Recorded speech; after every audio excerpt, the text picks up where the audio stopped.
Bom, gente, boa noite. A gente vai começar então, né, seguindo aquele nosso esquema, né, que eu propus, os 3 autores, 2 aulas introdutórias, 3 seminários e uma aula de conclusão. Deixa eu só pegar aqui os livrinhos que eu posso precisar. Bom, vocês viram que eu passei para vocês, né?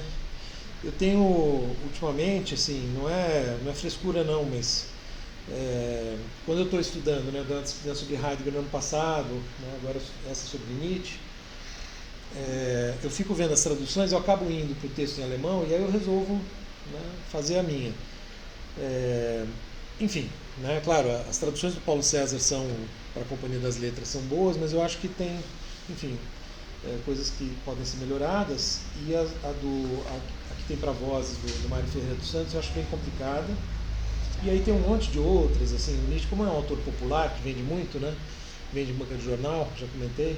Então tem um monte de tradução, tem tradução que é plágio, tradução feita do espanhol, tem todo tipo, deve ter umas 10 traduções diferentes desse livro. Mas enfim, acho importante dizer, antes de começar, eu falei para vocês, né, dei uma ideia do panorama geral, né, da obra nietzschiana, também dos conceitos, né, da filosofia, os diferentes períodos, etc. E esse livro pode ser considerado um dos mais importantes do Nietzsche, Além do Bem e do Mal. Além de ser o livro que eu mais gosto, já dei... Faz tempo que eu não trabalho com Nietzsche na graduação, mas eu já dei disciplina sobre esse livro, né, usando, né, enfim, esse livro, pelo menos uma parte do curso. No meu doutorado, eu me baseei muito nesse livro. Ele é o primeiro livro depois do Zaratustra, né? Então isso, eu acho que dá a ele uma importância grande, porque, segundo o próprio Nietzsche, o Zaratustra é o ponto de virada, né? O ponto de inflexão. Então ele ali introduz uma série de novos conceitos, né? Depois de fazer, né, esse grande experimento que é o Zaratustra, segundo ele mesmo, né?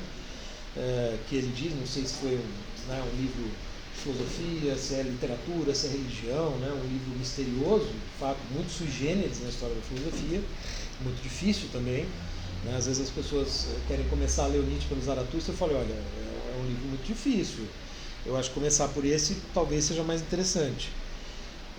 Então, sendo o primeiro livro, ele já está, né, então, digamos assim, de posse desses conceitos que vão marcar essa última fase. Ele volta para o estilo anterior, que é o estilo dos aforismos, né, ou desses parágrafos, sessões, enfim, né, como quer que a gente chame, que são curtos ou relativamente curtos, às vezes tem os maiores,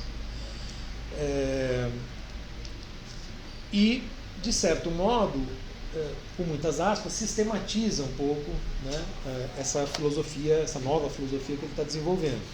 Eu digo entre aspas porque eu já falei, né, a questão do Nietzsche ter ou não ter um sistema filosófico é muito discutida, né? Mas enfim, e é também um livro que cobre, né, vários temas, né, um arco de temas muito grande, que são temas que o Nietzsche trabalha a partir de então, enfim, né, então acho que são vários fatores aí que tornam ele um livro muito interessante, eu acho, para entender o Nietzsche, entender esse Nietzsche, vamos dizer, da última fase, né? E tem uma estrutura interessante, né? Quer dizer, apesar do Nietzsche não ser tão sistemático, é interessante notar o seguinte, né? O primeiro capítulo é o capítulo em que ele, né, que se chama Os Preconceitos dos Filósofos, ou Dos Preconceitos dos Filósofos, em que ele tematiza justamente, né, quer dizer, ele tenta mostrar como se constituiu a filosofia ocidental, e não só ocidental, né, a gente vai ver que no prefácio ele se refere também a oriental, mas como os sistemas filosóficos se ergueram a partir de questões, problemas, perspectivas, sobretudo perspectivas muito individuais, localizadas, situadas no espaço e no tempo, né? Então é como se o primeiro capítulo servisse para destruir os edifícios filosóficos erguidos até então, né? E aí, uma vez destruídos, ele introduz a figura do espírito livre, que seria justamente, né, esse novo tipo de filósofo, pelo qual ele está, de certo modo, clamando, né, mas está ao mesmo tempo ele mesmo talvez realizando, né, isso é uma questão a ser discutida. Enfim, então derruba, né, os anteriores, apresenta um novo filósofo. A gente vai discutir que tem um novo campo de trabalho, digamos assim, e que começa, então, né, a partir daí o terceiro capítulo, pela questão religiosa, o que não há de ser fortuito, né, porque, como eu já disse para vocês, o Nietzsche ele tem essa grande questão, né, ele se coloca como antípoda do cristianismo, não tanto de Cristo, mas do cristianismo, né, da doutrina cristã. Mas a questão, não é à toa, né, que ele se importa tanto com isso, a questão religiosa me parece muito importante para ele. Então não é à toa que ele, logo em seguida, o primeiro passo, depois de apresentar o Espírito Livre, é o capítulo sobre a natureza, ou essência, ou ser. A palavra Wesen pode ser traduzida por essas três coisas. Então, né, como sempre, a tradução do alemão é complicada, mas, enfim, ele vai tematizar a questão religiosa. Aí depois, é típico do Nietzsche, ele tem um capítulo, que é o quarto, em que ele faz máximas e interlúdios, né, que são textos mais curtinhos, né, enfim, como se fossem máximas morais, né, que são bem curtinhas mesmo, né, algumas interessantes e tudo, quer dizer, todas de alguma maneira interessantes. E aí, logo em seguida, no quinto, ele vem com a contribuição à história natural da moral, em que ele já adota a perspectiva que ele vai adotar na Genealogia da Moral, que é o livro seguinte, que é, de certo modo, um desenvolvimento desse tema que já aparece aqui, né? Ou seja, né, esse livro também prepara para a genealogia, que é um dos livros também mais usados, mais citados, mais importantes do Nietzsche, que é muito importante, por exemplo, para o Foucault, né, eu já mencionei a questão da genealogia. E aí ele vai, enfim, nos outros capítulos, os títulos são Nós Eruditos, Nossas Virtudes, Povos e Pátrias e o que é Nobre, né? Aí a figura desse nobre, que é um tanto enigmática no Nietzsche, a gente vai discutir aqui no próprio prefácio. Tá? Mas eu queria chamar a atenção para isso, né, como esse livro ele é um livro realmente emblemático, e como a nossa preocupação no curso, né, o nosso tema é a metafísica, né, e o que aconteceu com a metafísica a partir de Kant. Esse primeiro capítulo ele é interessante porque é justamente onde o Nietzsche se contrapõe à metafísica, né, onde ele apresenta quais seriam, digamos, né, os erros de base, né, da metafísica. Então, daí eu ter escolhido, né, esse livro e especificamente o primeiro capítulo para a gente ler. Tá? Só que eu tinha colocado as sessões, eu tinha me esquecido de incluir o prólogo, e quando eu estava, né, preparando, enfim, lendo os textos para a aula de hoje, falei, não, o prólogo ele é muito importante, por várias razões que a gente vai ver ao longo da aula. Tá?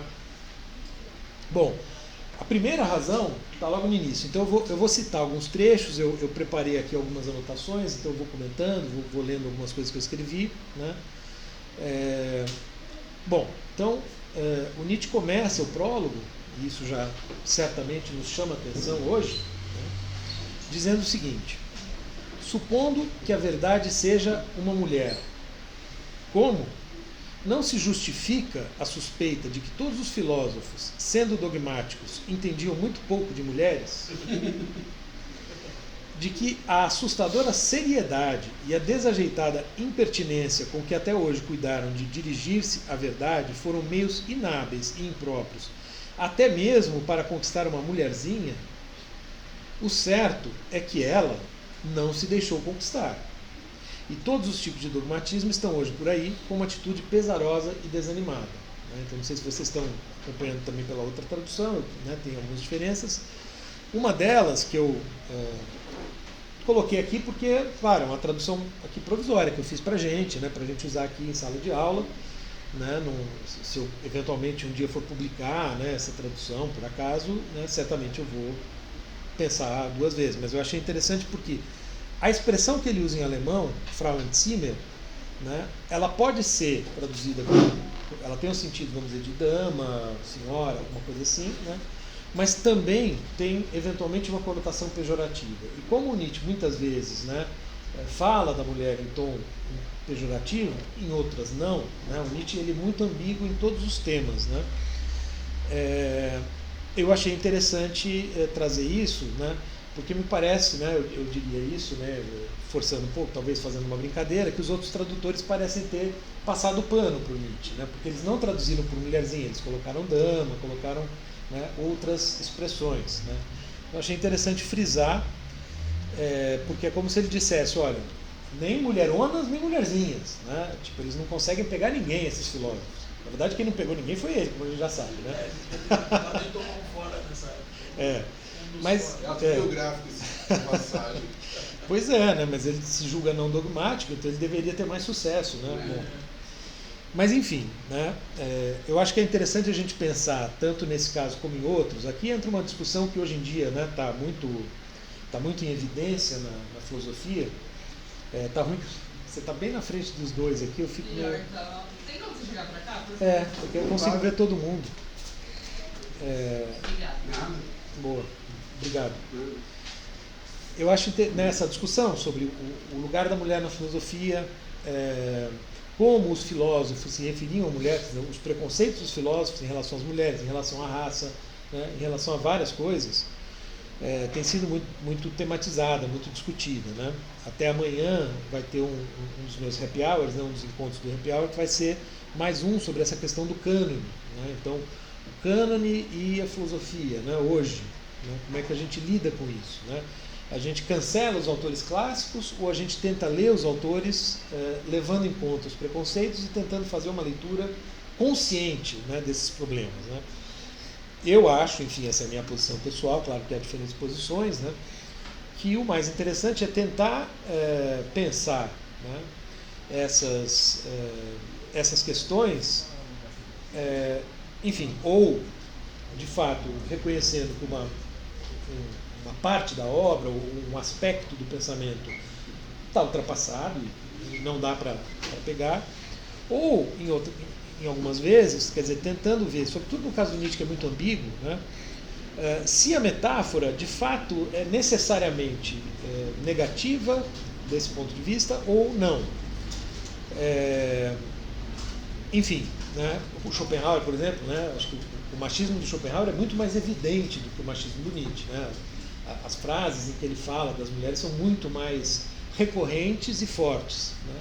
O Nietzsche tem uma certa ambiguidade, tanto é que recentemente a professora Scarlett Martin, né, que é uma das grandes especialistas em Nietzsche no Brasil, eu estava falando dela na semana passada, ela publicou um livro sobre esse assunto, né, então, pensando essa questão, né, no Nietzsche.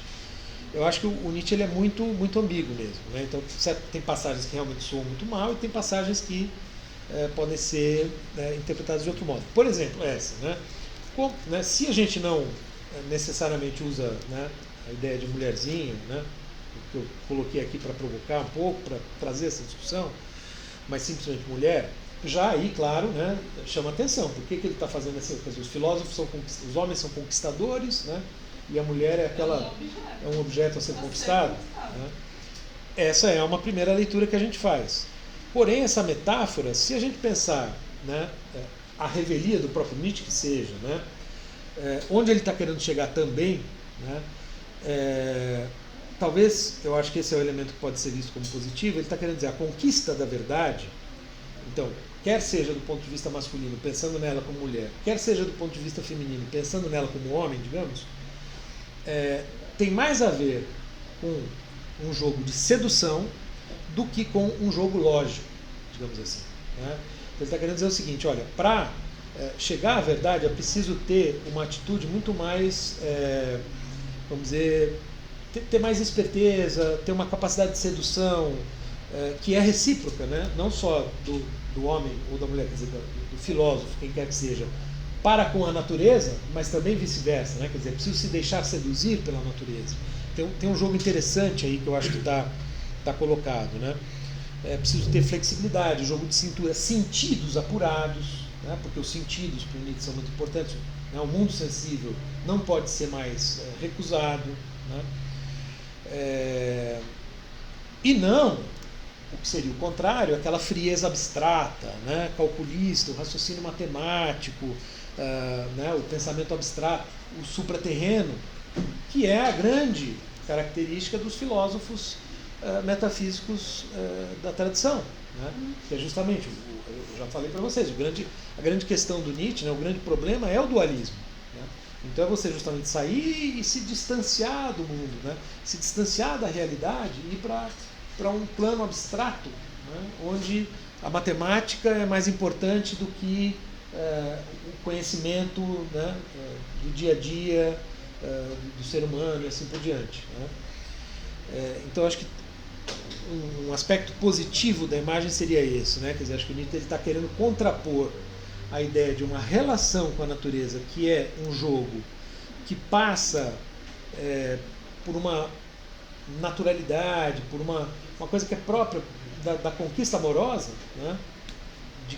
Pensemos ela de um lado ou de outro, do que pelo raciocínio abstrato. Acho que essa é a oposição, né, que está em jogo, e ele está querendo dizer o seguinte: olha, os caras que ficam só fazendo matemática lá em cima, né, eles acabam sendo o quê? Assustadoramente sérios e desajeitadamente impertinentes. Né? Então, um cara que passa, né, sei lá, ele vai fazer várias caricaturas do Kant, né? Então certamente é um dos que ele está pensando. Né? Então, aquele cara que faz todo dia, tem todo dia exatamente a mesma rotina, sai para caminhar exatamente no mesmo horário, etc. Né? É um cara, né, que tem essa rigidez que não é favorável para o conhecimento ou para o tipo de conhecimento que está se abrindo nessa época, né, segundo o Nietzsche está sugerindo. E isso também se contrapõe, né, quer dizer, um aspecto é o nível de abstração, e o outro é a própria ideia que a gente viu no Kant do ser humano se colocar como juiz da natureza, né, e como aquele que, se é juiz, sentencia a natureza a isto ou aquilo, ou seja, controla a natureza. Né. Eu acho que esse é um ponto também importante que está aqui implicado. Né. Então, não se trata da verdade, que não se deixou conquistar, mas sim de uma relação instrumental com a natureza. Né? E aí a gente poderia até jogar a favor do Nietzsche pensando o seguinte, né? O problema é a tentativa de objetificar, né, de instrumentalizar a mulher, que é o que teriam feito os filósofos dogmáticos. Né? E aí você tem uma outra atitude, né, claro, né, em relação à natureza, eventualmente a gente poderia levar para esse lado a metáfora. Tá? E claro, aí tem essa brincadeira, né? Então os filósofos entendiam muito pouco de mulheres. Eu não me lembro agora na biografia do Nietzsche, né? Devia ter dado uma olhada, né? Se ele já tinha levado todos os foras que ele levou, né, nessa altura ou não. Né? Ele poderia dizer, bom, Kant a gente sabe que também teve essas questões. Aí. Kant não casou, né, nunca teve mulher. Bom, né, eu não sei se o Nietzsche já tinha desistido ou se ele ainda tinha alguma esperança a essa altura. Precisaria dar uma olhada, talvez ele ainda tivesse, né? E tivesse achando que ia conseguir, mas não deu certo. E aí supostamente não teve a ver com dogmatismo, né? Porque se ele não é dogmático. Mas enfim, essa é a brincadeira. Se vocês quiserem me interromper, né, fiquem à vontade, tá? Eu achei interessante trazer isso, tanto para mostrar o aspecto, né, do machismo presente numa filosofia, acho que é um bom exemplo dessa discussão atual, né? Como para mostrar, pelo menos nesse caso, né, que a imagem, a metáfora pode ser invertida, pode ser interpretada de outro modo. Né? Mesmo que o Nietzsche não quisesse dizer isso, que a intenção dele não fosse essa, a gente pode ler, o texto é ambíguo o suficiente para que a gente possa fazer uma leitura diferente dele. Né? Há outros casos em que não. Né? Tem muita discussão, por exemplo, sobre o direito de família do Kant. Né? Então, ele tem lá o imperativo categórico, a partir dele ele deduz, né, uma doutrina do direito, uma doutrina da virtude, etc. Bom, no direito de família, ele coloca o que seria um direito racional ainda, né, válido universalmente, portanto, antes de conteúdo empírico, né, ele coloca claramente o homem como, né, o responsável pela casa e a mulher como subordinada ao homem, e ainda tem a figura do criado, né, que também não é cidadão tanto quanto a mulher. Né. Então veja, o direito de família do Kant é assustador, e eu acho que de fato as pessoas tentam, né, salvar, eu acho que não tem como salvar. Uma metáfora como essa é um pouco diferente porque ela tem uma ambiguidade, né, então eu acho que são situações, né, que a gente encontra. Tá leve, né? Oi? Tá leve, tá? Quando eu li, eu senti um certo incômodo dele. Sim. Incomoda. Mas Tá leve. Então, comparada com as outras, isso, Boa, até porque só tem 2 mulheres aqui na sala, né? Como é habitual na filosofia, né? Então, acho interessante, né? Como que vocês viram, né? Mas não sei se você teve uma impressão diferente ou... Gera um desconforto, mas ao mesmo tempo é um desconforto que, justamente, na filosofia a gente vê muita coisa muito pior sobre a figura da mulher. Sim. Então, gera um desconforto, mas eu acho que é um desconforto que ajuda até dentro da interpretação, né? Como o senhor falando assim, como os filósofos viram a mulher e por que ela seria uma representação, uma metáfora à verdade, assim, como é tratado de fato. E acho também, né, agora até indo um pouco além nisso que eu estava pensando, né, a própria atitude, né, dos filósofos, né, dos filósofos dogmáticos, que é de dominação da natureza, uma vez que eles são homens, é também de dominação da mulher, né? Quer dizer, então há uma atitude em relação à vida, né, não só ao conhecimento da natureza, mas à vida em geral, que está sendo criticada, está sendo colocada em xeque aqui. Enfim, né? E ele então vai prosseguir, né? Quer dizer, o alvo dele já ficou claro aqui, são os filósofos dogmáticos, né? Que são exatamente esses que ele pretende desmascarar no capítulo 1, ao revelar quais seriam, né, os seus preconceitos. E aí, tendo dito, né, que eles estão aí pesarosos, desanimados, se lamentando pelos cantos, né? Schopenhauer seria um bom exemplo, quer dizer, o Nietzsche certamente o tempo todo ele está pensando no Schopenhauer, eu acho que o tempo todo ele está pensando no Kant, ele está o tempo todo também, ele cita muito Spinoza, então tem algumas figuras que estão na cabeça dele com certeza, né, como exemplos de dogmatismo, né, um deles é o Schopenhauer, até porque, como eu falei para vocês, o Schopenhauer influenciou muito o pensamento dele no começo e depois ele se distancia, né, então é muito comum quando um filósofo se contrapõe ao mestre, né, ou comete aquilo que, né, o Platão batizou de parricídio, né, quer dizer, quando comete a morte do pai intelectual, né, simbolicamente falando, se viram contra, né, então, de certo modo, né, o Nietzsche tem uma postura desse tipo com o Schopenhauer, porque o Schopenhauer era o mestre, ele escreve o livro Schopenhauer Educador, exaltando as virtudes da filosofia do Schopenhauer, né? Então, o Schopenhauer é um dos que estão aí lamentando, quer dizer, não estão mais que ele já morreu, né, nessa altura, mas que ficaram aí lamentando, chorando, reclamando, né, enfim. Aliás, Schopenhauer é outro que não casou, né? Então tem aí... é a mulher do Wagner, né? O Wagner, isso. O Wagner a mulher do Wagner que deu problema, né? Mas tem o Hegel, que era casado, teve 2 filhos, se não me engano, enfim, tem outros casos, mas no caso, né, pensando só no Kant, Schopenhauer e Nietzsche, né, os 3 não tiveram, né, não se casaram. E aí ele diz, em relação aos dogmáticos, né, ele tinha dito, estão por aí com essa atitude, caso ainda estejam por aí, né, ou seja, pois há alguns zombeteiros afirmando que eles teriam caído, que todo o dogmatismo estaria derrubado, ou mais ainda, que todo o dogmatismo estaria nos estertores, nas últimas, como a gente costuma dizer. Falando seriamente, continuo, né, lendo Nietzsche, há boas razões para cultivar a esperança de que todo dogmatizar na filosofia, por mais solenemente que se tenha apresentado, como última e definitivamente válido, possa não ter passado de uma nobre brincadeira infantil. Eu volto a esse termo depois. Coisa de principiantes. E está próximo o tempo, talvez, em que se compreenda cada vez melhor o que já serviu de fundamento para esses sublimes e incondicionados edifícios filosóficos que os filósofos dogmáticos até hoje construíram. Ele usa essa imagem mesmo dos edifícios e daquilo que está no fundamento, né? Que é uma imagem tradicional na filosofia. Alguma superstição, e aí ele dá exemplos, né, do que poderia estar servindo de base, de fundamento, né? Alguma superstição popular de tempos imemoriais, como a superstição da alma, que, enquanto superstição do sujeito e do eu, não cessou de causar danos até hoje.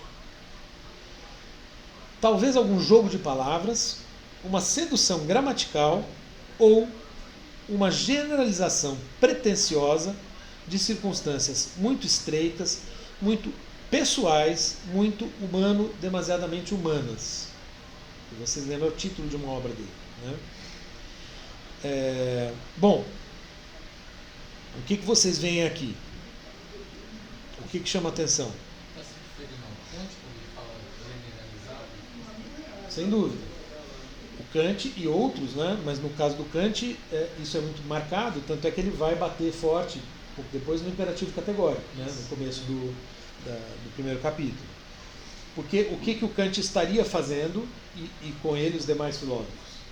Generalizando uma perspectiva que é pessoal, localizada, situada num certo momento histórico, numa certa cultura, numa certa língua, né? E pretendendo que essa perspectiva seja válida para todos os seres humanos. A moral universal. Isso. A moral, o próprio conhecimento, né? Enfim, em todos os âmbitos, né? A filosofia teria essa pretensão, então o Kant com certeza é um dos que estão sendo visados aqui, né? Bom, então isso significa que esses elementos todos, né, e a perspectiva muito pessoal, né, essa circunstância muito pessoal, que servia para construir edifícios, ela deve ser, digamos, abandonada?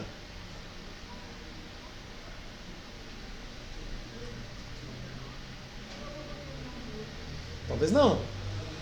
Porque veja, o que tem que ser abandonado é a pretensão de generalizar. É você pretender que a sua verdade seja válida para todos. Isso não significa que você não possa expor a sua verdade. Então começa aqui uma ambiguidade que, a meu ver, atravessa o pensamento nietzschiano de uma maneira interessante. Então vejam, claro, ele está colocando, né, como uma esperança a ideia de que o dogmatizar vai deixar de acontecer, que as pessoas vão deixar de ter essa atitude, né? Mas isso não significa necessariamente que o que eles faziam esteja equivocado desde que abandonada essa pretensão. Então veja, ele está vendo como algo, né, a princípio, né, negativo, mas tem dois elementos aqui que eu acho que permitem notar um elemento positivo nisso que os próprios dogmáticos faziam. Ou seja, desde que soubessem, e aqui eu começo a entrar nisso que é positivo, jogar ou brincar. A referência aí, a brincadeira infantil e nobre, e aí a gente tem que pensar o seguinte: essas são duas figuras, a criança e a nobreza, a criança e o nobre, que tem uma importância grande no Nietzsche. O Nietzsche trabalha muito com essas figuras que a gente costuma chamar de tipos, né? Que é como se fossem certos modelos, né? Que ele usa ao longo da obra, com metáforas, evidentemente, né? Mas que vão tendo papéis dentro dessa espécie de teatro filosófico que ele vai montando, né? Extremamente importantes. Seria o caso, por exemplo, da criança e do nobre, que eu já mencionei, né? Vai ser o objeto do último capítulo. E é uma imagem a qual ele volta muito. Com relação à criança, vale lembrar, nesse momento, não sei se vocês já leram no Zaratustra, se alguém já leu, né, umas coisas do Zaratustra, tem um célebre discurso, um dos mais famosos, que é o das 3 transformações, em que ele fala de como o espírito, e aí coloquemos sempre o espírito entre aspas, mas veja, o Nietzsche não abandona a palavra. Como ele não abandona a palavra alma, aqui a gente vai ver isso depois, ele está dizendo o seguinte: o problema não é a própria ideia de alma, mas sim que ela sirva como superstição para uma ideia de sujeito ou eu em sentido absoluto. Então a questão é muito como se usam as palavras, né? Mas, então, no caso das 3 transformações, né, ele vai dizer o seguinte: o espírito, basicamente, né, vai passar por 3 estágios, né? Primeiro, ele é um camelo que passa muito tempo no deserto. Depois entra em cena o leão, que tem a força necessária para combater o tu deves, né, o Nietzsche usa essa expressão, que mantém o camelo andando daquele mesmo jeito no deserto o tempo todo. Então, é uma força, digamos assim, rebelde, né, que vem que se insurge contra a norma, né? Que mantinha o camelo preso, por assim dizer. Isso não quer dizer que ser camelo não foi importante, mas é necessário que venha o leão e liberte o espírito, né? Veja, o espírito virou camelo, aí o espírito vira leão, deixa de obedecer o Tu Deves, que ele também usa a imagem do dragão, né? Então ele deixa de obedecer ao dragão. Bom, e aí, depois que ele faz isso, o que acontece? Alguém lembra qual a figura que entra em cena? A criança, né? Então vejam que curioso. Camelo, aí o leão, né? Precisa da força do leão para libertar o espírito daquele dever que o fazia graçar no deserto. E aí o que aparece é a criança, né? Que é um tanto curioso, né? Ora, aqui o Nietzsche usou, né, a imagem da criança, porque, e ele vai usar muito essa imagem, porque é preciso ter, digamos assim, a inocência própria da criança para ter essa relação mais desarmada, digamos assim, com a natureza, né? Quer dizer, essa espontaneidade que se perdeu precisa ser recuperada. Só que não é mais possível recuperá-la sem passar pelo camelo e pelo leão, né? Quer dizer, então, a possibilidade de que a criança reapareça se dá nesse grande processo histórico. E aí vejam que interessante, né? Na aula da manhã eu me lembrei, por acaso, eu não tinha planejado, mas eu acho que de fato, é um parágrafo que eu gosto muito do Além do Bem e do Mal, que é o 57, em que, então veja, né, o 57 está naquele terceiro capítulo, né, sobre a natureza religiosa, né?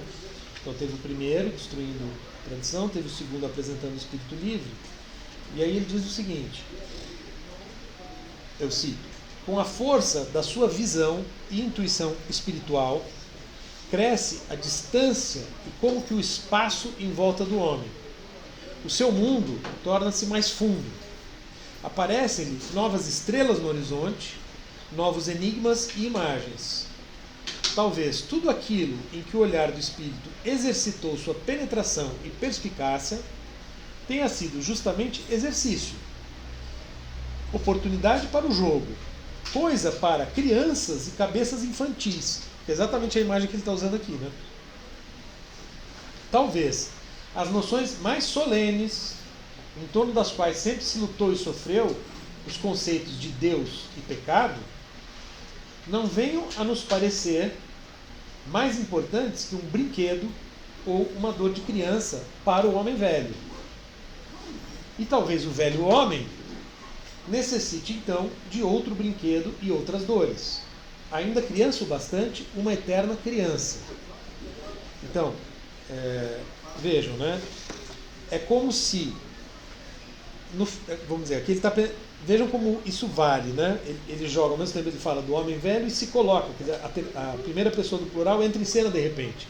Ele está falando do homem velho e ele diz: não venham a nos parecer mais importantes.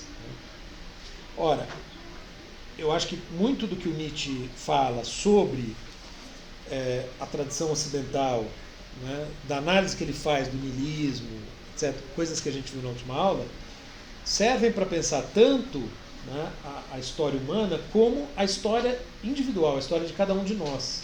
Porque tem um percurso individual ao qual ele se refere muito e que sempre reaparece, que também está abarcado, digamos assim, né, por essa compreensão, né, dos momentos que se sucedem no processo histórico. Então vejam, por que o velho homem e a criança como as figuras que estão aqui contrapostas, né? Ora, o velho homem, nesse caso, né, quer dizer, seria alguém que, no fim da vida, que é uma perspectiva privilegiada, né, para pensar as questões humanas em geral, né, não é à toa que muitos escritores se valem disso, né? Machado de Assis escreveu as Memórias Póstumas de Brás Cubas, né, que eu acho que o grande lance é esse, né? É aquela pessoa que não só está para morrer, né, como a morte de Ivan Illich, do Tolstói, explora, né, um personagem que está à beira da morte, né, que já sabe que vai morrer, então já dá como certa a morte, então está se despedindo da vida. né? O Machado inventa essa figura, né, quer dizer, inventa, né, já existiam outras, mas ele explora essa figura daquele que já morreu, que repassa a própria vida. Né? Então, o homem velho é aquele que olha para trás e pensa assim, bom, agora que está acabando, né, ele percebe o seguinte, era tudo uma grande brincadeira. Né? Não passava de uma grande brincadeira. Eu lutei em nome de certas coisas, de certas causas, etc., que, né, no fim das contas não eram tão importantes assim, eram parte de um jogo. Né? E aí ele percebe como a criança é que está de alguma maneira certa. Né? Porque a criança, o que ela faz? Ela simplesmente brinca, né, ali com... Né? Ela joga, ela brinca com as coisas que estão ao seu redor. Né? Ela não tem nenhuma pretensão de solucionar os problemas do mundo, de assumir grandes causas, né? Ou de estabelecer uma verdade filosófica e coisas do tipo. Né? Isso aqui daria para explorar até mais, né? Porque a noção de pecado, né? Enfim, está ligada, né? O Kierkegaard, por exemplo, do modo como ele trabalha, há muita discussão sobre se o Nietzsche tinha ou não tinha lido Kierkegaard. Isso é uma coisa, possivelmente não, mas ao mesmo tempo faria sentido pensar nisso, né? Porque o Kierkegaard explora a ideia da inocência da criança como constituindo um certo tipo de angústia que depois vai voltar muito mais forte, né? Mas enfim, o primeiro pecado é quando há uma passagem ali, né? Então é como se, né, a criança ela ainda é anterior ao primeiro pecado, ela é anterior a esse, digamos, desejo obstinado que quer alcançar esses grandes conceitos, por exemplo. Né? Então tem uma ideia de um resgate de uma certa inocência, de uma certa ingenuidade, que é a única saída, esse é o ponto, né, após todo esse trajeto. Então vejam, né, aí eu volto aqui ao meu comentário. Né, essa referência à brincadeira infantil e o lastro da filosofia dogmática por seu turno nas circunstâncias humano-demasiadamente humanas, como não poderia deixar de ser. Né, essa referência é o que traz a ambiguidade. O erro dos dogmáticos, como se verá em seguida, estaria em não reconhecer esse vínculo, né, com as circunstâncias pessoais e ter a tal pretensão de universalidade. Mas veja, né, se a gente pensa a figura da criança, e aqui, né, o Nietzsche joga muito, né, com a questão, com as possibilidades do alemão, né, como em geral eles fazem. Né. Ele joga com duas palavras aqui que não são simples, né, de traduzir. Eu arrisquei aqui uma solução, que eu vi os outros, cada tradutor fez um jeito, né, deu um jeito de resolver isso, né? Mas ele fala em Kinderhai, né, que eu coloquei como nome de brincadeira infantil, né? E Anfängerhai, que eu acho que eu coloquei como coisa de principiantes, né?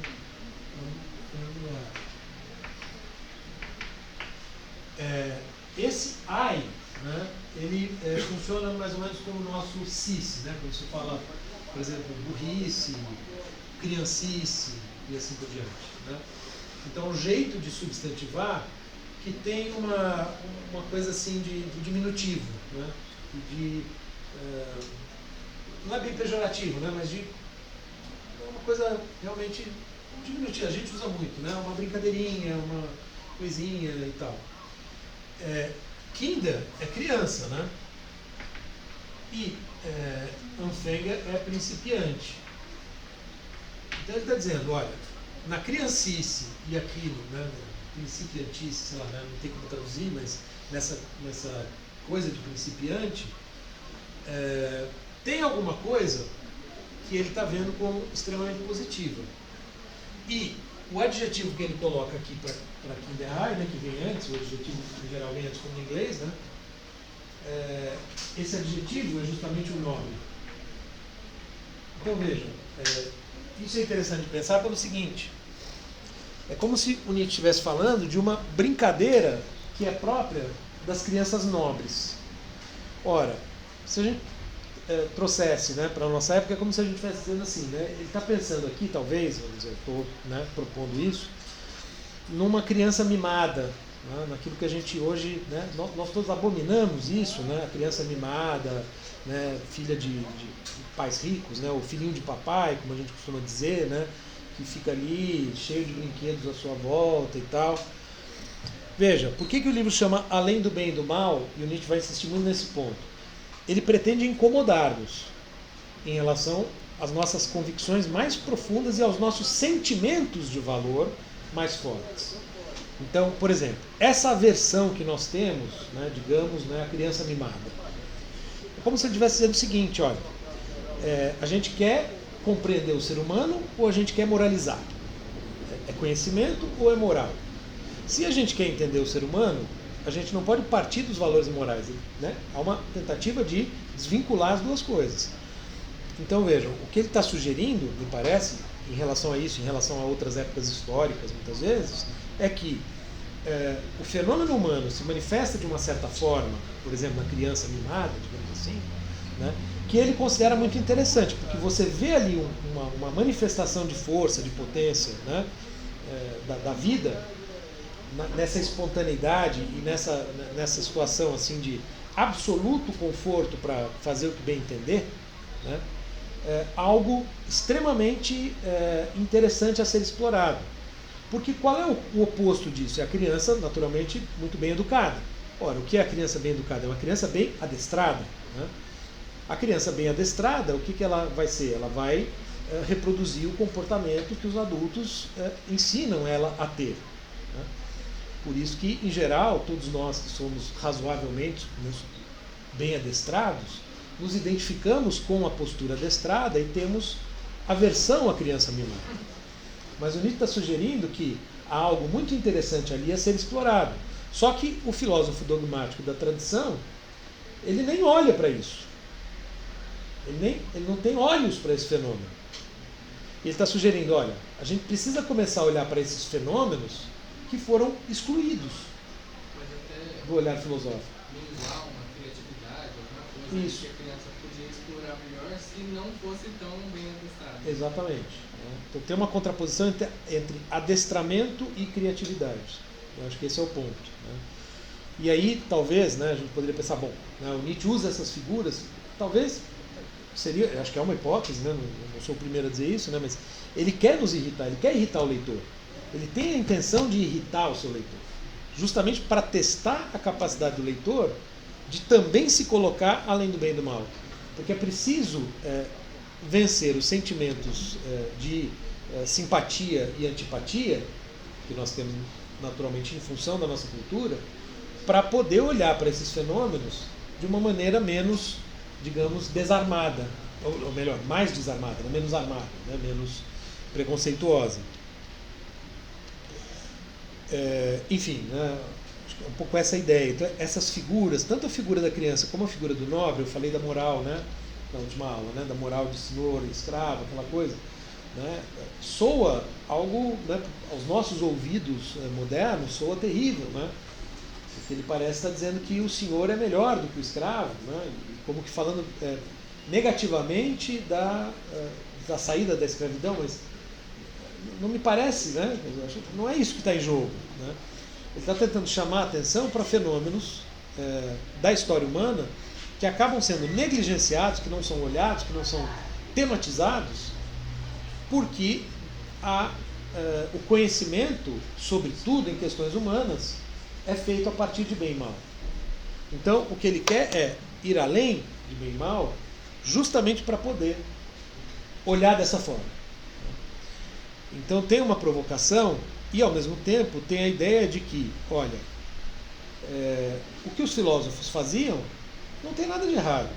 O problema é eles quererem, né, vamos dizer, o Kant, ou o Spinoza, o Schopenhauer, o Platão, Aristóteles, são, para usar essa metáfora, como crianças mimadas, né, que acham que sabem tudo e que podem determinar para o resto das pessoas como se deve agir, o que é a verdade, e assim por diante, né? Aí é que está o problema, né? Está em levar a sério essa pretensão. Ora, mas eles não são crianças de fato, né? São adultos, isso daria para pensar até psicanaliticamente, né? Que tem esse sintoma, né? Talvez um sintoma recalcado, né? Que volta. Então, esse desejo, né, de mandar em tudo, né, da criança mimada volta na idade adulta, e ele faz um sistema filosófico para que todos os seres humanos no planeta aceitem a sua verdade. Certo? Essa é a questão, né? Bom, Nietzsche prossegue então dizendo, tudo bem até aqui? Me interrompo, hein? E é interessante também, só para reforçar, né, o humano demasiadamente humano, essa noção, né, que o Nietzsche já mobilizou como título de um livro da fase anterior, né, e que ele sempre retoma para querer dizer assim, olha, isso é próprio do ser humano. Né? Então, que os filósofos tivessem essas circunstâncias, ok. O problema é querer transformar essas circunstâncias humanas em circunstâncias divinas. Né? Bom, então ele prossegue. Oxalá a filosofia, né, quem esperamos, né, que a filosofia dos dogmáticos tenha sido apenas uma promessa que atravessou milênios. Assim como em tempos ainda mais remotos o foi a astrologia, na qual se investiu mais trabalho, dinheiro, perspicácia e paciência do que em qualquer ciência realmente efetiva. As pretensões supraterrenas da astrologia, a elas, né, se deve o grande estilo da arquitetura na Ásia e no Egito. Parece que todas as coisas grandiosas, para inscrever-se com aspirações eternas no coração da humanidade, precisam primeiramente transitar sobre a Terra com máscaras horríveis e assustadoras. A exemplo da doutrina Vedanta na Ásia e do platonismo na Europa, a filosofia dogmática foi uma máscara desse tipo. Não sejamos ingratos com ela, ainda que também tenhamos de admitir com igual certeza que o pior, mais prolongado e mais perigoso de todos os erros até aqui foi um erro de dogmático, a saber, a invenção do espírito puro e do bem em si por Platão. O que vocês realçariam aqui? A separação do mundo das ideias é um grande problema. Assim. E tirado a ideia, o pensamento, colocado em outro lugar. Isso. Quer dizer, a ideia de pureza e de em si supõe esse dualismo, né? Então veja, o problema não é nem Platão falar de espírito e bem, porque essas são palavras que fazem parte do nosso vocabulário, digamos assim, natural. Isso não é uma coisa também que ele está tentando bater no Descartes, por exemplo? Do espírito? Sem dúvida. Né? Ele está citando Platão, mas o Nietzsche usa, o segundo capítulo é o espírito livre. Então, ele não descarta as palavras. Ele usa a palavra espírito o tempo todo e usa a palavra alma o tempo todo. A questão é, só que são o quê? As palavras para ele, isso ele já dizia lá em 73 no texto sobre a verdade e mentira no sentido desse moral, são metáforas. Então tanto o espírito como a alma são metáforas para falar do ser humano. Mas metáforas boas. O Nietzsche não descarta essas metáforas. O problema é você querer, e nesse ponto há uma certa semelhança com Kant, o problema é você querer conhecer o espírito como se ele fosse uma coisa em si. Né? Ou seja, ir além do corpo e conhecer o espírito. A metáfora é boa. Agora, né, se ela corresponde a alguma coisa, isso não entra em questão para o Nietzsche. Né? A metáfora é válida.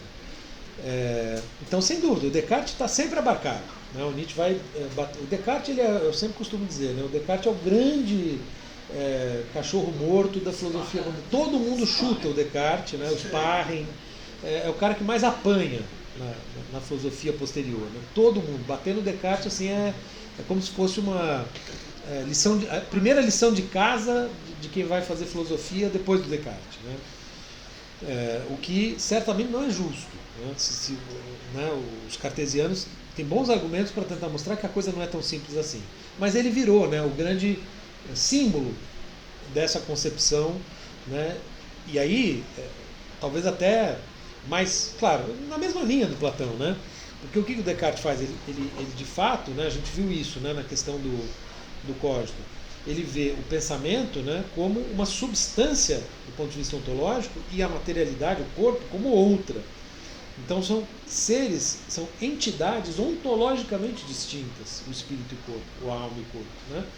De tal maneira, por isso que, né, o Descartes, como é que ele vai explicar um interferindo no outro? Isso vira um grande mistério para ele, né? Porque são substâncias diferentes. Ora, mas esse pressuposto de que são substâncias diferentes é justamente isso que leva ele a apanhar tanto, né? Porque ninguém vai comprar essa ideia de que sejam substâncias diferentes. O que não significa necessariamente descartar a hipótese, agora falando kantianamente, de um elemento imaterial que constitui a nossa vida, que no entanto nós não podemos conhecer, né, nem remotamente, muito menos da maneira precisa como Descartes pretende conhecer. Né? Descartes está sempre aí. Quando ele fala dos dogmáticos, os grandes exemplos são Platão, os que ele mais gosta de citar, né? Platão, Descartes, Spinoza, Kant e Schopenhauer. Acho que esses são os 5 mais criticados por ele, assim, que ele mais cita para bater. Eu estou agora até pensando aqui que os filósofos medievais ele não traz tanto. Né? É curioso, assim, isso me deu aqui uma questão, colocou aqui para mim uma questão, né? Porque os que ele mais bate são esses, né? Sócrates também, mas Sócrates sempre na chave assim, de pensá-lo como o mestre de Platão, né? Onde se instaura mesmo o problema é com Platão. E aqui ele usa faz uma afirmação aqui, né? Quando ele fala que o primeiro dos grandes erros foi Platão, que bate com o que ele vai dizer num texto lá do Crepúsculo dos Ídolos, que é muito citado, que se chama A História de um Erro, em que ele descreve a história da metafísica ocidental em 6 passos. O primeiro passo, né, de cada passo ele fala um pouquinho e usa uma imagem para ilustrar. O primeiro passo é o passo em que, a imagem é essa, Platão diz, eu, Platão, sou a verdade. Quer dizer, o erro começa aí, né, quando um indivíduo acha que pode fazer daquilo que ele inventou, por assim dizer, né, descobriu, mas inventou em grande medida, o padrão de medida para o resto da humanidade. Essa é a questão. Então vejam, isso bate, né, então, quer dizer, ele está no mesmo tom anterior, mostrando que o problema do dogmatismo, e aí vejam que interessante, tanto ocidental como oriental, porque ele menciona a doutrina Vedanta, e quando ele menciona a doutrina Vedanta é o Schopenhauer. O Schopenhauer é que trouxe a doutrina Vedanta para a Europa e integrou, né, tentou integrar, enfim, o pensamento hinduísta na sua filosofia. Né? Então, quando ele bate na doutrina Vedanta, ele certamente está visando Schopenhauer.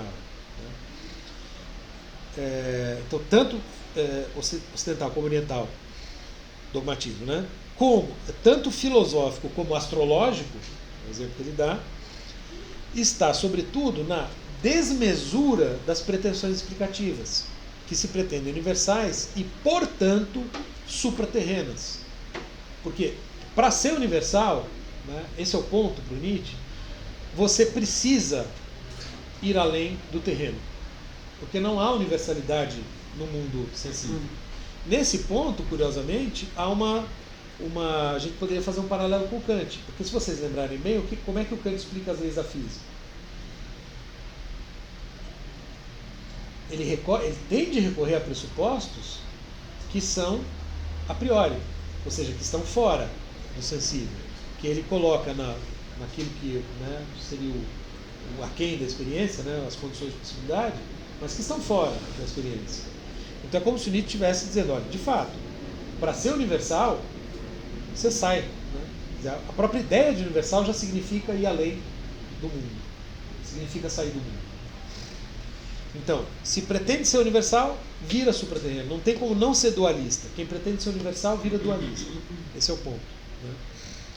Então, os exemplos que ele dá são esses. Né? Então, é dogmático, por exemplo, fazer do espírito algo puro e do bem algo em si, recusando-se as evidências disso que ele está chamando aqui, isso daria uma discussão, né, de ciência realmente efetiva.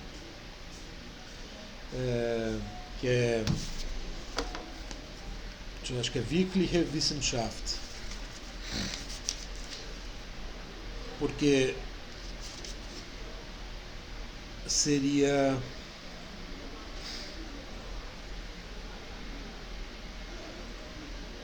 É muito pequenininha a letra desse livro aqui.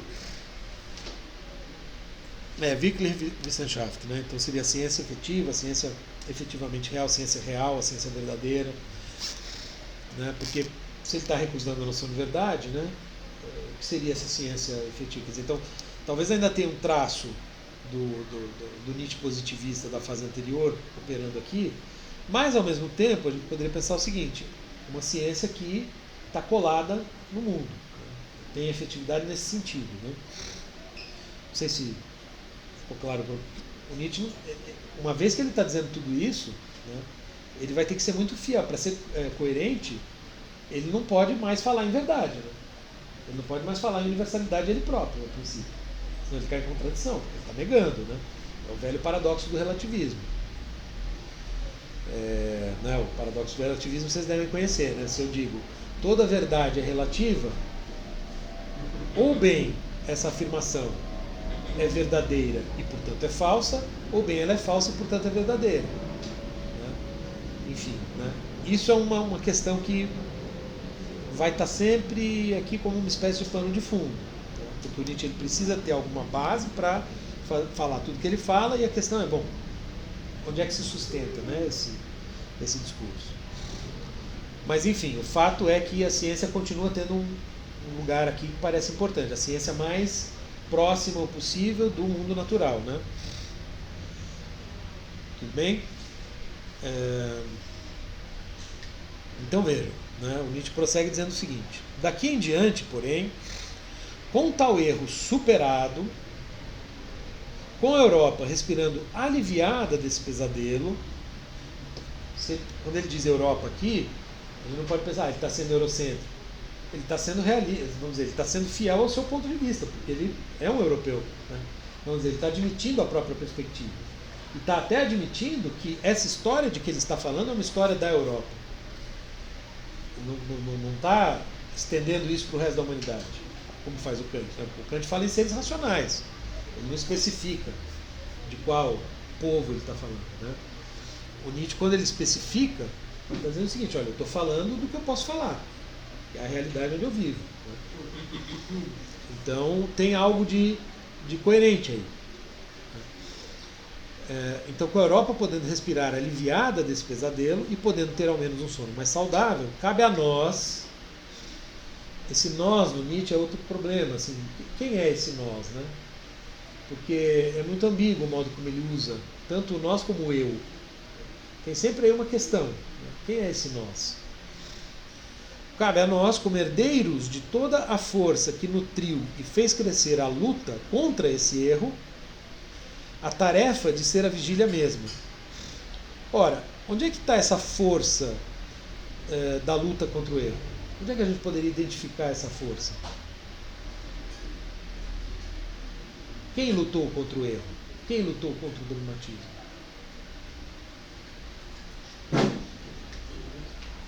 Não, ele está se colocando como herdeiro disso. Oi? Certamente, o ceticismo em alguma medida, e o Hume ele faz parte de um movimento maior, que o Nietzsche vai citar um pouco depois, que é o iluminismo, né? Então vejam, a filosofia moderna ela se contrapôs a princípio, né? Ela se contrapôs ao dogmatismo. Mesmo Kant, a gente viu como Kant pretende escapar ao dogmatismo, né? Pretende sair do dogmatismo. Então há uma luta contra o dogmatismo na filosofia moderna, no iluminismo, na reforma protestante. Ele vai citar os jesuítas como uma reação, né? Em seguida a gente fala disso. Mas há uma... ele não é o primeiro a lutar contra o dogmatismo. Isso é interessante também, porque o Nietzsche ele se vê como parte de um movimento histórico. Ele é herdeiro de uma luta. Ele não está começando essa luta do zero. Ele nem poderia. Ninguém poderia começar uma luta do zero. Nenhum indivíduo poderia começar uma luta do zero contra 2000 anos de história. Ele só pode começar essa luta porque já estão lutando há algum tempo. Então, veja, a tarefa de ser a vigília, ou seja, de estar alerta, né, para evitar os preconceitos, para estar sempre alerta aos preconceitos que a qualquer momento podem aparecer. Então, nesse ponto, o Nietzsche não está tão distante, vamos dizer, em espírito, né, do próprio iluminismo. Né? Tanto é que é possível identificar, eu acho que é uma leitura razoável, elementos no pensamento nietzschiano que são uma radicalização do iluminismo. Quer dizer, o iluminismo não foi radical o suficiente, porque ele questionou, o Kant, por exemplo, né? Ele questionou o dogmatismo dos metafísicos no que diz respeito a conhecer Deus, a conhecer a alma, mas não questionou o próprio dogmatismo de conhecer a razão como se a razão fosse uma propriedade de todos os seres humanos, igualzinha em todos os seres humanos. Né? Então, faltou radicalização nesse sentido. Mas a luta é a mesma. Então, prossegue Nietzsche.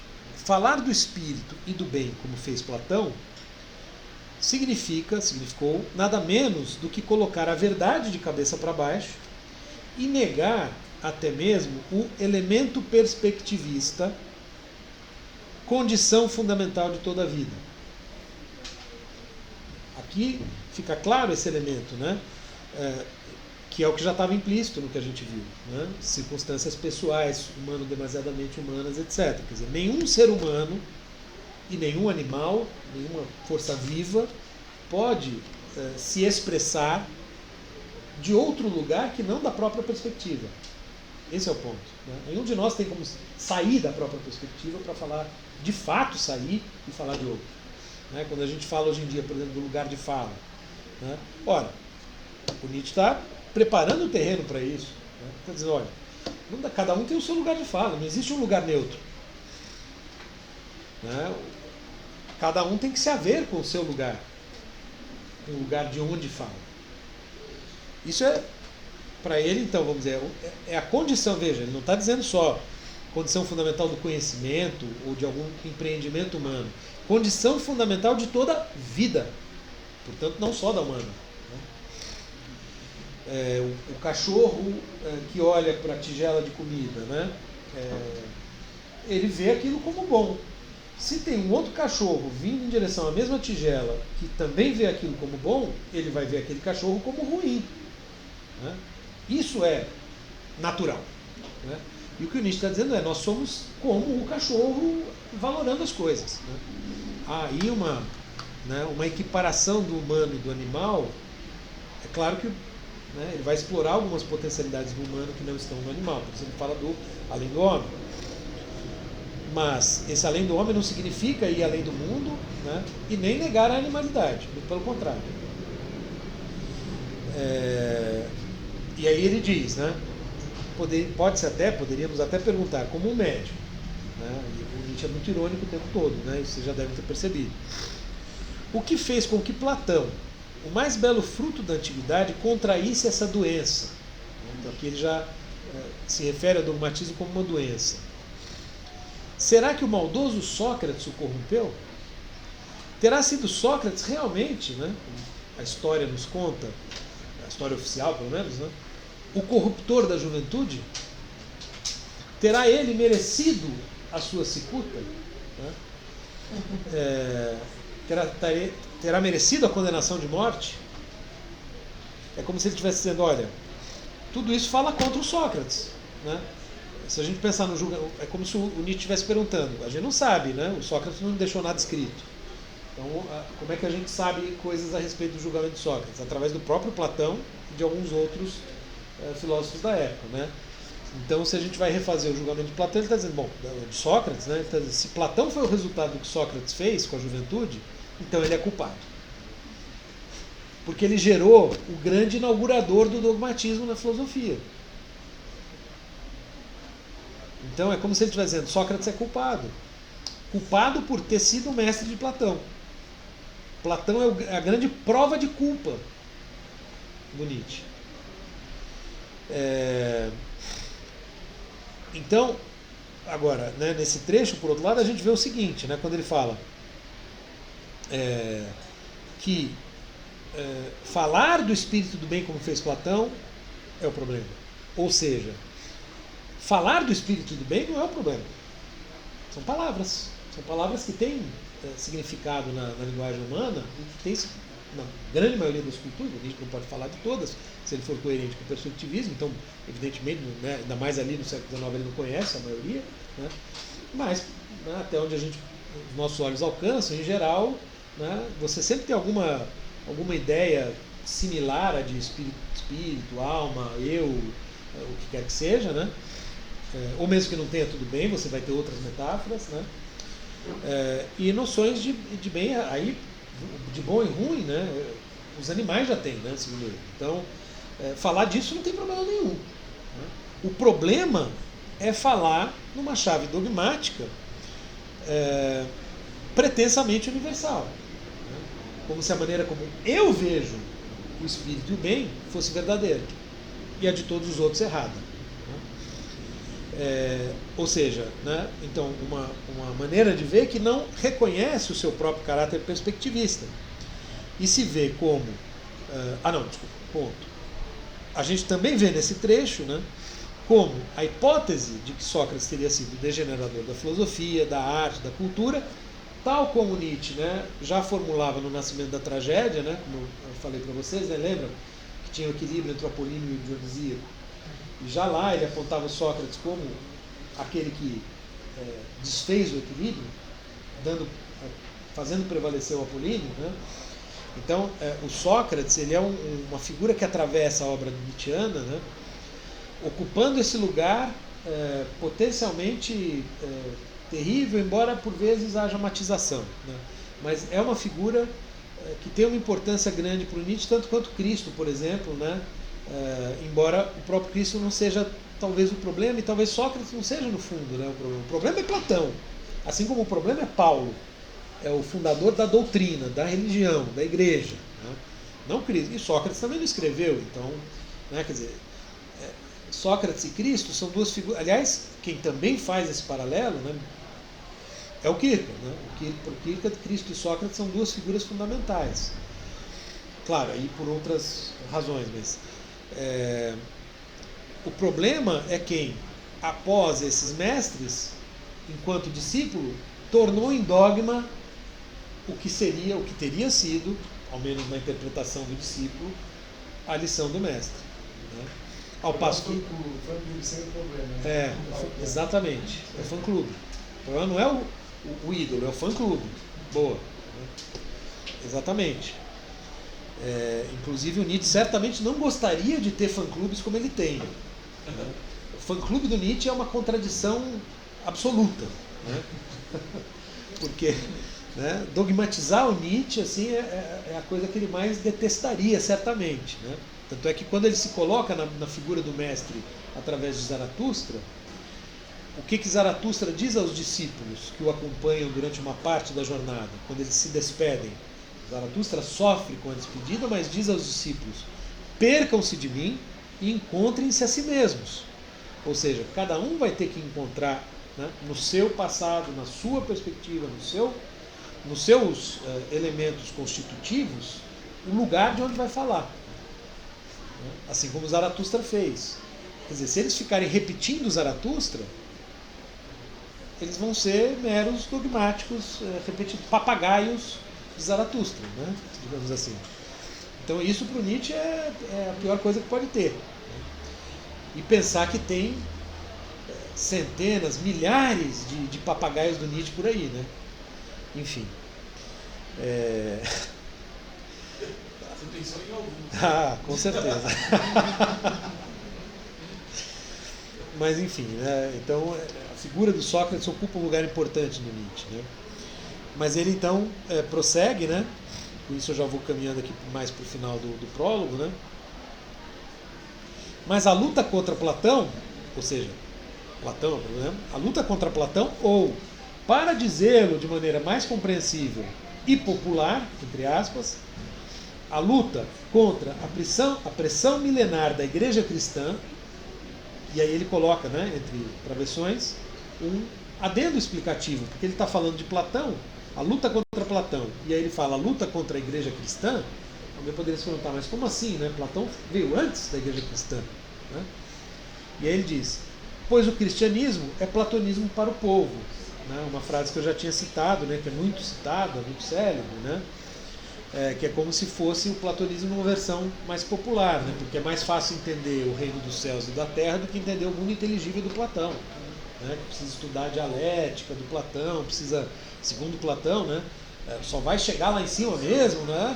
Com 50 anos de idade, né? O Platão faz um plano de formação, assim, que os verdadeiros filósofos vão ser os reis, só vão atingir isso com 50 anos de idade, né? Então, veja, o cristianismo é mais fácil, né? Então, né, a brincadeira do Nietzsche passa por aí.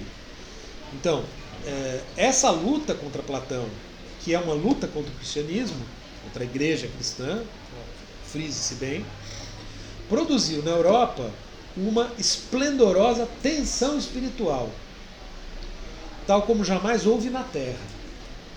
Com um arco tão tensionado, pode-se agora atirar nos mais distantes alvos, né? Imagem interessante, né? Porque ele está pensando, né? Um arco, né?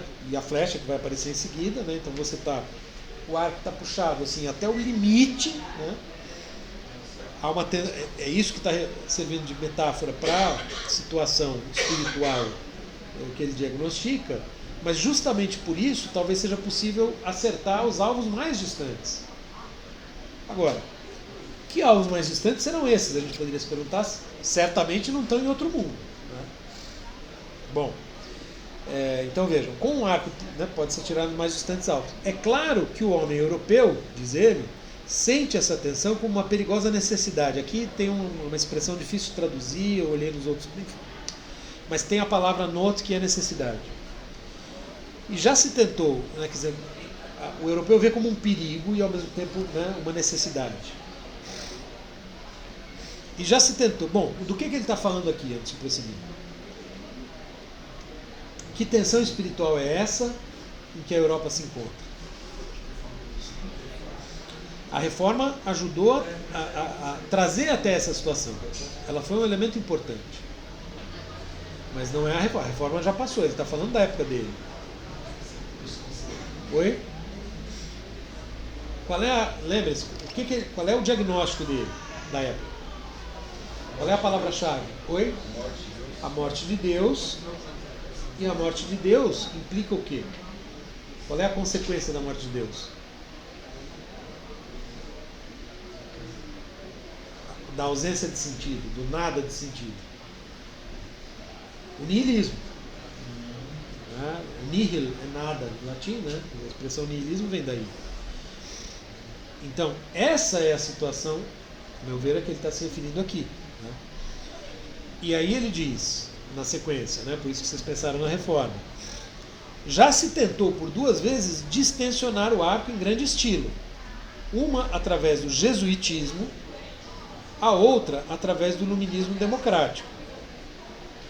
O qual, iluminismo, né, de fato conseguiu, com o auxílio da liberdade de imprensa e da leitura dos jornais, fazer com que o próprio espírito já não se sentisse tão facilmente como necessidade.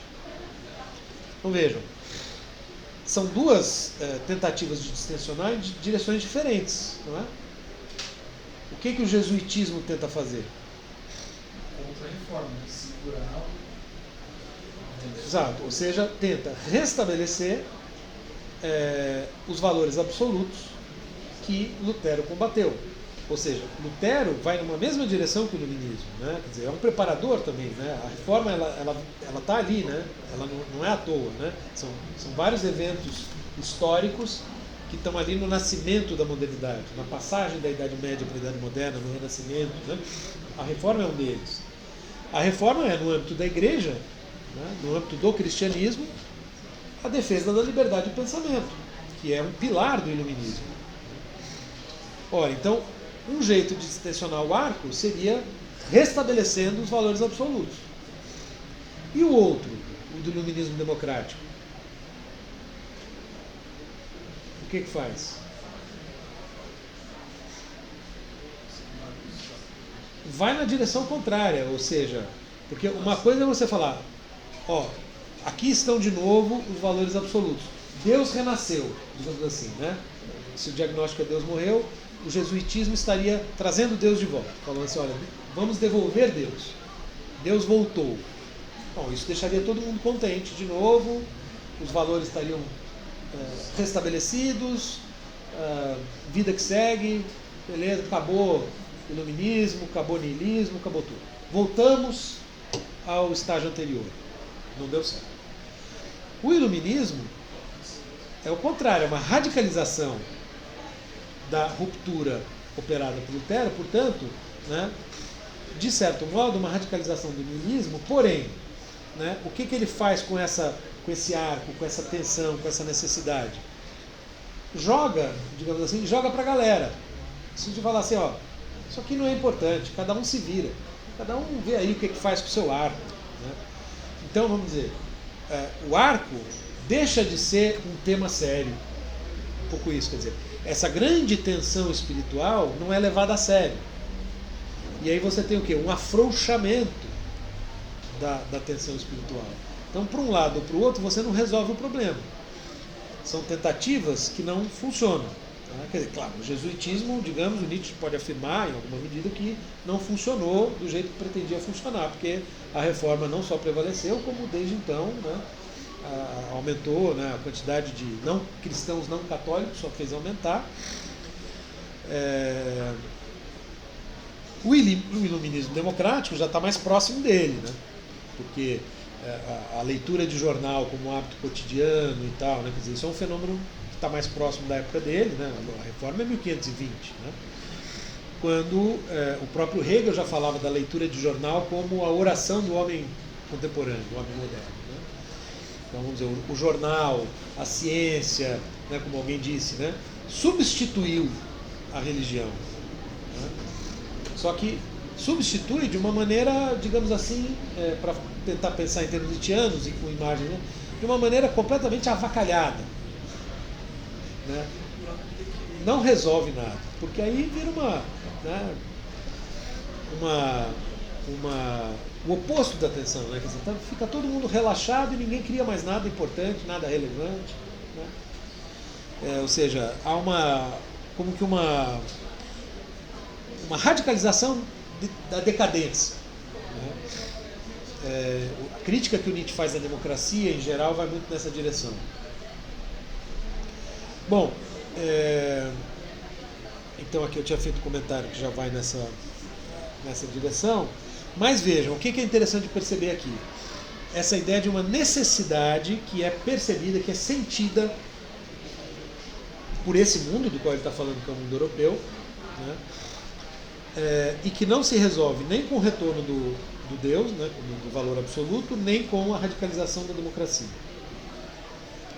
Essa necessidade é uma necessidade de sentido que alguns filósofos já perceberam e como que sinalizam isso como, no limite, sintomas. Então a gente poderia perfeitamente pensar em Kant e Kierkegaard, né, sobretudo em Kant que a gente viu, como sintomas disso. Por quê? O que a gente viu no Kant? Não se pode mais conhecer Deus. Então veja, quando o Kant diz isso, ele está jogando água no moinho do niilismo.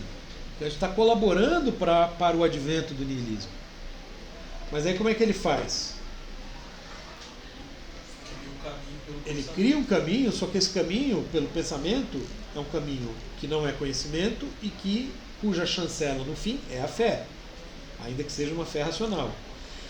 No limite, da maneira como o Kant coloca as coisas, né, já de um ponto de vista da crítica nietzschiana, é como se o Kant estivesse dizendo o seguinte, olha, Deus não existe, mas vamos fazer de conta que ele existe. Um pouco essa brincadeira, né?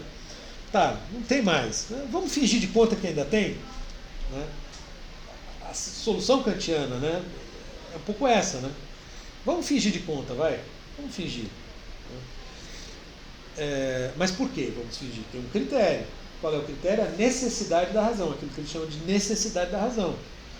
Mas que é uma necessidade, como eu já disse, não no sentido lógico, mas sim no sentido de um carecimento, um Bedürfnis em alemão, que tem o sentido assim de eu preciso disso. Então não é uma necessidade lógica, né? Eu preciso muito desse sentido. É como se o Kant desse vida à razão, né? Como se a razão se tornasse mais do que a razão, né? E dissesse, eu preciso disso. E no Kierkegaard isso vai ser mais explícito ainda, né? Porque ele vai colocar claramente nesses termos, pelo conhecimento não se chega a Deus, né? Esse ponto ele concorda com Kant, Deus é incognoscível, o eterno, o infinito é incognoscível. Porém, a partir do momento que nós temos essa referência do incondicionado, essa referência do infinito, o finito não tem sentido, que é o problema do niilismo. Então, o único modo, vamos dizer, a única salvação, essa expressão que ele usa, é a fé. Mas também é uma fé que aparece como uma espécie de aposta no escuro, né? Não há uma certeza completa, quer dizer, ele não pode afirmar, olha, Deus está ali, né? Então, claro, eu estou fazendo aqui uma interpretação que pode ser muito questionada, mas me parece assim, é também como se fosse uma aposta. Olha, é melhor a gente apostar que sim do que apostar que não. Porque, né, Pascal já tinha essa ideia da aposta, né, de ver a crença em Deus como uma aposta. Vai que é verdade, vai que tudo isso que estão dizendo é verdade, é melhor a gente acreditar, senão na hora que chegar lá, ferrou, né? Enfim, claro, estou simplificando a coisa, mas... ou seja, você tem vários sintomas na própria filosofia disso que está acontecendo. Kant, Kierkegaard, Schopenhauer, não sei se o Nietzsche está levando o Kierkegaard em conta, né, porque eu já falei que não há clareza sobre se ele leu, enfim, pelo menos até onde eu pesquisei, não. Schopenhauer, né? Estão inventando saídas, estão inventando subterfúgios meio esquisitos, né? Bom, voltando para o texto do Nietzsche, ele vai então dizer, os alemães, veja que interessante, ele coloca isso entre um parênteses, e o Nietzsche aqui fica muito claro como o Nietzsche tem uma postura crítica em relação aos alemães. Veja, os alemães inventaram a pólvora, muito respeito, aqui eu botei muito cuidado, mas pensando melhor, acho que como o Paulo César colocou muito respeito, é melhor. Ou seja, que grande invenção. Mas eles logo compensaram, inventaram a imprensa. Nós, porém, fechou parênteses, né? Nós, porém, que não somos nem jesuítas, nem democratas, nem mesmo alemães o suficiente, mas sim bons europeus e espíritos livres, muito livres, nós ainda temos toda a necessidade do espírito e toda a atenção de seu arco. E talvez também a flecha, a tarefa e, quem sabe, o alvo. Então vejam que interessante, né? Ele está dizendo, bom, de novo esse nós aí enigmático, né? Nós, espíritos livres, né? Enfim, ele está dizendo aqui. Não somos alemães, percebe? Ou não somos alemães o suficiente, como se para ser alemão precisasse de mais alguma coisa, mas é óbvio que ele está sendo irônico, né? Quer dizer, os alemães têm um tipo de crença aí, né? E tal que ele não consegue, né? Então, mas bons europeus, então volta essa ideia, né? Ele usa muito a chave de pensar a Europa fora da... Então vejam, fora da chave nacional. Isso é muito interessante, porque tentaram apropriar o Nietzsche no nazismo. Ora, o Nietzsche muitas vezes ele fala da Europa se contrapondo com essa ideia à nacionalidade. Então muitas vezes dá a impressão de que ele está pensando a Europa como um espaço comum, né? E não pensando a Alemanha contra a França ou contra quem quer que seja. Pelo contrário, né? Ele vai elogiar muito a língua francesa, a língua italiana, enfim, a literatura. Então ele tem, né? Ele faz, ao mesmo tempo tem coisas que ele elogia na Alemanha, mas veja, né? Ele faz comparações, em nenhum momento ele está insinuando qualquer superioridade alemã, muito pelo contrário. Geralmente ele faz ironias no sentido justamente de tirar valor, né? Descaracterizar essa coisa da exaltação alemã, que é muito forte na época dele, né? Porque vejam, não se esqueçam, é sempre bom lembrar isso, né? Os fatores históricos, né? Às vezes a unificação alemã ela se deu em 1871, né? O Nietzsche está escrevendo isso aqui 10, 12 anos depois, 15, né? Enfim. Então, é um fenômeno recente e é um período marcado pelo nacionalismo, pela exaltação do Kaiser, né, do Bismarck, pela defesa da importância da Alemanha se militarizar. Né? Esse é o clima da época, que está um pouco, né, em muito menor escala, mas já está de alguma maneira, né, indo para uma direção de confronto da Alemanha com o resto da Europa. Ele está vivendo isso. Então, quando ele ironiza os alemães, ele está claramente tomando posição, né, no mínimo no sentido de ridicularizar, de zombar disso. E o que é interessante, né, então é como se, vejam, esse caminho aí dos democratas e dos alemães, e mesmo dos jesuítas, são tentativas precárias de encontrar vamos dizer, sucedâneos, substitutos, né, substitutivos para o Deus que morreu. Né? No caso do jesuitismo, é uma tentativa de fazer o próprio Deus voltar. Né? Mas no caso do iluminismo, é botar a ciência no lugar, né?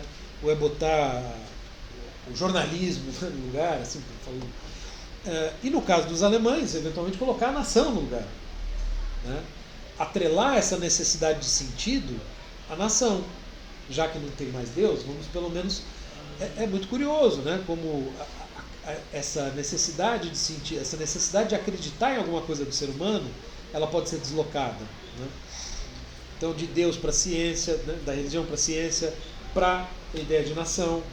Vejam, tem até gente, pena que o João foi embora, né? Tem até gente que transfere para time de futebol. Né? Como se isso preenchesse o vazio deixado pelo niilismo. Certo? É o mesmo problema. E a flecha, a tarefa e o alvo? Então, vejam, o primeiro ponto importante é levar em conta. Os espíritos livres, eles assumem a necessidade do espírito. Então ele não está negando que nós temos essa necessidade. É preciso criar sentido de alguma maneira. Ele está certamente criticando essas soluções que inventaram por aí. Né? Nação não serve, ciência não serve, time de futebol muito menos, né? Não existia na época, eu estou falando em nome dele, e por aí vai. Né? Mas é preciso fazer alguma coisa a respeito disso. Da necessidade e, além da necessidade, tem o arco. Ou seja, está dada a necessidade, é preciso encontrar alguma maneira de satisfazer essa necessidade e, ao mesmo tempo, toda a atenção do arco está aqui, conosco, espíritos livres, né, assumindo esse nós, para tentar, então, corresponder da melhor maneira possível a esse movimento que vai ser o movimento de, justamente, a partir dessa atenção, soltar a flecha. Então a questão é, para onde vai essa flecha? Né? E ele está dizendo, nós temos a flecha e temos a tarefa. E ele diz, quem sabe o alvo? Porque ele não sabe, né? Se ele vai acertar o alvo, e se ele dissesse, olha, eu acertei o alvo, ele estaria sendo igualzinho os dogmáticos que ele critica. Né? Ele não pode dizer que ele já tem o alvo ou que ele já acertou o alvo. Percebe? Ele precisa necessariamente considerar esse alvo algo distante e, por enquanto, inesperado, mas que dá uma direção. Esse é o ponto. E aí a gente poderia, né, colocando essa questão,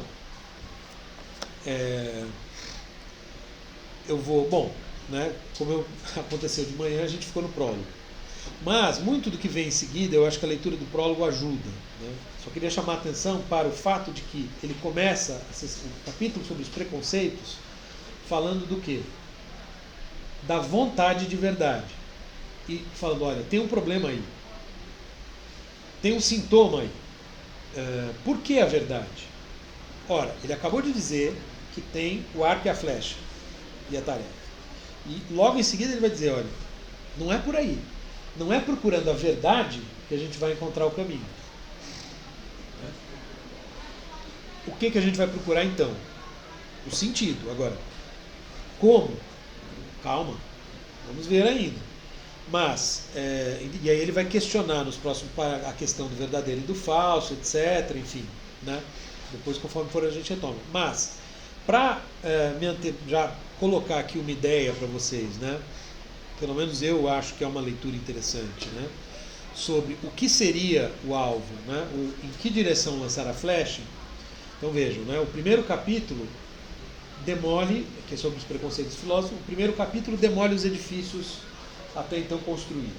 Bom, ficaram então as ruínas, e ao mesmo tempo ele está dizendo o seguinte, olha, não vamos ficar com as ruínas, é preciso construir alguma coisa, porque, talvez eu não tenha explorado tanto isso, trata-se de um jogo que está aí, que já foi jogado, que está aberto, nós vamos continuar jogando, né? Como naquela imagem do velho homem, né? Que quer continuar brincando. Quer dizer, eu até pensei assim, né? Uma das vezes que eu li esse trecho, né? Tipo os velhinhos que ficam jogando dominó na praça, né? Já não tem mais o que fazer, ficar jogando dominó na praça, né? É como se ele estivesse dizendo, a humanidade agora tem que fazer isso, né? Tem que jogar dominó na praça. Agora, isso não quer dizer que jogar dominó na praça não pode ser algo extremamente forte, do ponto de vista do sentido necessário, né? Então nós vamos jogar, nós vamos brincar, né? Porque se os edifícios estivessem prontos, a gente ia ter que simplesmente entrar no edifício e ficar preso lá dentro. A gente não ia jogar, a gente não ia poder jogar. Se o Kant já jogou e acertou tudo, né, e resolveu, ganhou todas as loterias e cenas e mega cenas da história, não tem mais o que fazer, não tem mais graça, né? Ora, ele quer justamente mostrar, a filosofia é um jogo que pode ser jogado de novo, como se fosse um jogo de tabuleiro, como um jogo de xadrez, né? Você termina o jogo, desmonta e começa de novo. Um pouco essa é a ideia. O Nietzsche joga muito com essa ideia, com essa imagem do jogo, da brincadeira, né? Mas, com relação, então, o primeiro capítulo destrói os edifícios, no segundo ele apresenta o filósofo, né, esse espírito livre do qual ele está falando aqui, que é claramente quem ele está dizendo que assume a tarefa, né, isso está dito aqui no prólogo. Então, destroem-se os edifícios, entra em cena o espírito livre, e no terceiro capítulo, quando ele vai tratar primeiro da questão religiosa, o que não há de ser fortuito, porque vejam, né, é a grande questão nesses 2000 anos de história do Ocidente, né, e é a questão que diz respeito ao sentido. Então não é uma questão que se possa simplesmente jogar fora, né? O ateísmo é uma postura tão dogmática para o Nietzsche quanto qualquer religião institucional. Em nenhum momento o Nietzsche vai defender o ateísmo. Ele nem entra nisso. A discussão sobre se existe Deus ou não, né, não faz sentido para ele. Mas então, nesse terceiro momento, então, que a gente poderia pensar, é a minha leitura, né? Esse livro é um livro, né, que eu já trabalhei muito. Então, Destruir os Edifícios, apresentado o filósofo, ele vai dizer então, no primeiro parágrafo, na primeira seção do terceiro capítulo, o seguinte: a alma humana e suas fronteiras, a amplitude até aqui alcançada nas experiências humanas interiores, profundezas e distâncias dessas experiências, toda a história da alma até o momento, e as suas possibilidades inexauridas. Eis o território de caça reservado para o psicólogo nato e amigo da caça grande. Bom, o espírito livre é também um psicólogo. O Nietzsche vai usar a palavra psicólogo, ele vai se atribuir a condição de psicólogo num sentido muito peculiar, porque já não é a psicologia racional da velha metafísica, e não é a psicologia que está começando a surgir, que a gente vai conhecer no século XX, né, que ele também critica, porque tem um positivismo ali, etc. Então não é, e certamente não é, em hipótese alguma, né, um psicólogo que poderia ser um terapeuta, né, no sentido de atender alguém no divã, por exemplo, né? Quer dizer, imagino eu, né, que o Nietzsche daria gargalhadas disso. O que ele está dizendo é, o filósofo tem que ter esse pensamento psicológico para interpretar o próprio ser humano em geral, inclusive os filósofos, os religiosos e assim por diante. Então, do que ele está falando? Trata-se de caçar, ou seja, é aí que nós temos que procurar. Por que caça? É para onde a gente vai com arco e a flecha. A gente vai em busca dessa caça com o nosso arco e nossa flecha, o nosso arco tensionado, para onde? Para o próprio ser humano, né? Onde é que o ser humano se mostra? Na história, e tem muito a ser explorado na história, esse é o ponto, né? Então veja, as alturas, profundezas e distâncias dessas experiências. Ainda tem muita coisa a ser descoberta na história, nisso que ele está chamando de história da alma. E também as possibilidades inexauridas, ou seja, aquilo que ainda é possível para a alma na sua história, que continua. Então, me parece muito interessante pensar, né, esse parágrafo como uma resposta para isso que está no final do prólogo. Ele está dizendo, olha, é aqui que a gente vai caçar, é aqui que a gente vai com o nosso arco e flecha para esse domínio muito pouco explorado até aqui, né? Porque os caras ficaram falando do além em vez de pensar o próprio ser humano. Enfim, né? Na quinta a gente retoma então com o seminário de vocês, né? E é isso. Eu vou passar para vocês as anotações que eu fiz aqui, depois eu explico melhor, né? E também, né, acho que da outra vez eu passei, né, para o pessoal que fez o seminário do Kant, eu vou passar a gravação também desse seminário, mas vou passar para vocês as minhas anotações sobre todos esses parágrafos, até o 10. Tá? Algumas que eu fiz agora, né, algumas que eu fiz numa outra leitura há mais tempo, porque não deu, como eu traduzi, né, eu acabei perdendo tempo com isso. Mas, então tem comentários novos e antigos, mas todos eles comentados. Valeu, gente. Até quinta. Espero que quinta esteja mais fresco, né? Pelo jeito, acho que vai estar. Do ponto de vista do Nietzsche, assim, pensando de uma perspectiva nietzschiana, daria pra gente pensar hoje em dia algum movimento que não seja uma resposta ao niilismo? Porque a sensação que eu fiquei da leitura de hoje é que a necessidade ocidental depois da morte de Deus é criar uma resposta ao niilismo. Sim. Inclusive tem muitos autores, né, e muitas reflexões posteriores que vão dizer, olha, a gente ainda não saiu do niilismo. Ainda estamos nessa barra. E está difícil de sair, né? Cada vez mais, eu diria. É isso que eu estou pensando, porque eu pensei como um movimento de termo direito e tudo mais, parece uma coisa. Sim, sem dúvida. Ainda com uma resposta.